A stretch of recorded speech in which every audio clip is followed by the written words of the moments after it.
The Arewa Youth Consultative Forum said that all the northern states in Nigeria are against the Endsars campaign. Rather, the president should reform the body instead of cancelling it. The group appeals to President Muhammadu Buhari to reform the task force and disregard all calls to dismantle it.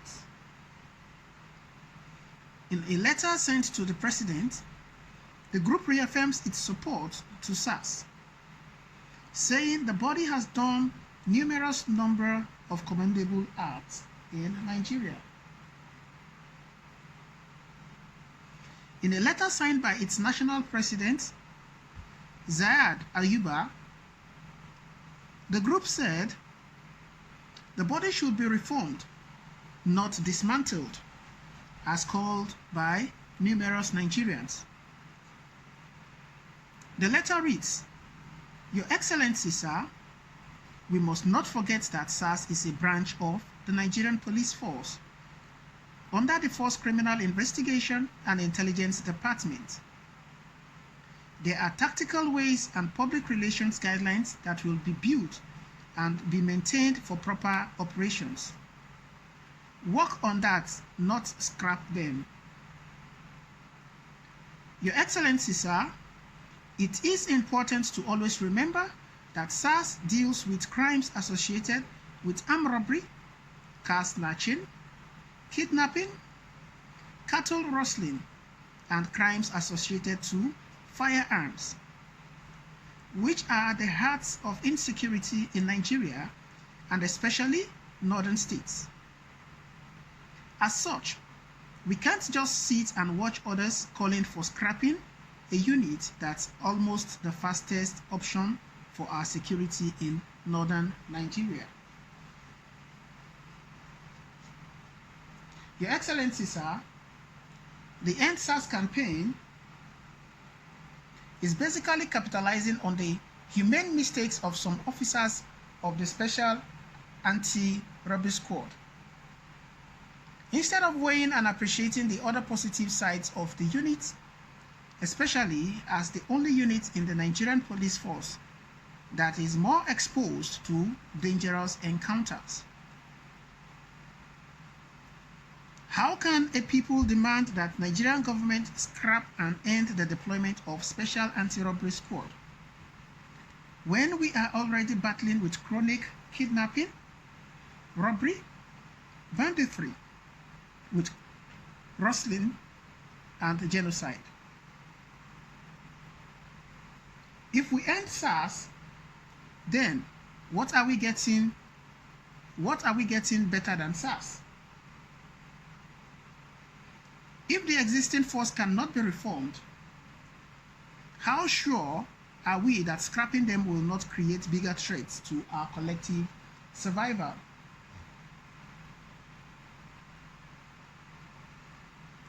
Your Excellency, sir, some officers of the SARS may be accused of theft, rape, torture, unlawful arrests, and even killings.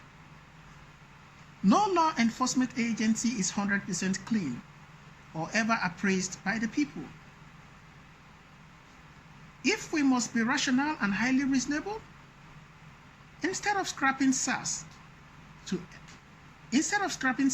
end up with security deterioration and waste of billions to set up and train another unit, why don't we chew the bitter pills and spit out the waste, while redesigning a structural strategy for effectiveness, resourcefulness, and efficiency to serve Nigerians better?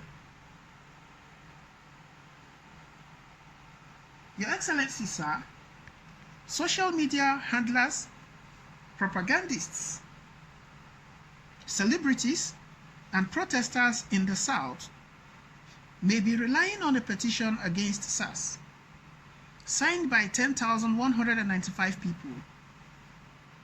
Those people cannot be compared to the silent voices of the millions majority of those that are not in support of demolishing SARS as a security structure. One thing we must not forget in Nigeria: Few loudest people always take advantages of silent millions majority.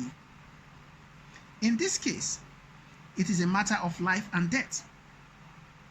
Manageable security and the possible tendency of insecurity if we allow the scrap of SARS to happen. Your Excellency, sir, kindly have a deep, critical and sober thought over this issue.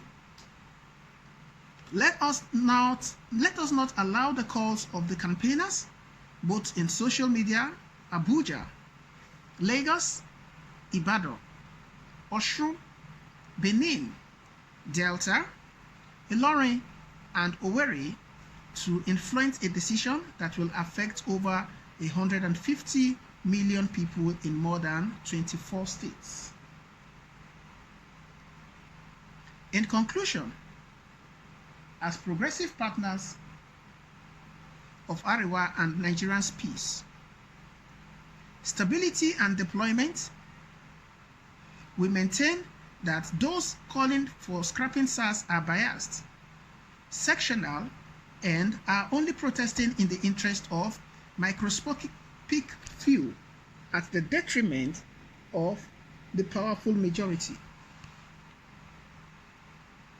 Whoever is injecting much energy, resources, publicity in this campaign against Special Anti-Robbery Squad may be a beneficiary in criminal activity, be it internet scam, arms dealing, open and hidden smuggling, buying or selling stolen properties, child trafficking, body parts deals, drugs and other dirty works, which is simply why they feel SARS must be systematically protested. If truly Nigerians should protest seriously, it should be on general issues related to governance, educational strikes, insecurity, etc. Kindly accept our highest regards. Thank you. Alright guys, what are your thoughts concerning this particular news story as it were? Do you agree with what the Arewa youths have said? That they are not, the 19 northern states are not in support of scrapping SARS. That is the Arewa Consultative Council. They are not in support of scrapping SARS, but rather they would prefer a reform of SARS. So be that as it were, guys, what are your thoughts concerning this? Do you think this is the best option? Or do you think they are being biased? Or it is the truth that they are saying, speaking? It remains to be seen. Well, let's take a few reactions and let's hear what people are saying concerning this particular news stories. Says, no problem, somebody just said, just send the entire SARS to the north. Do you agree? If the entire SARS are sent to the north, what happens to the south? Should another structure be built, that is another unit be formed? Or what do you think? Another person says, they will be against the Endsars because SARS are designed to use and Islamize Nigeria, especially the south. Do you think this is true? Jeff Gilead says, this country called Nigeria is gone. Look at these neophytes. Well, it is what it is. What are your thoughts, guys, concerning this particular news story, as it were? Another person say it is their plan to use and take over South, and the South will resist that mess. Let SARS work for North, leave South alone, he says. Another person says,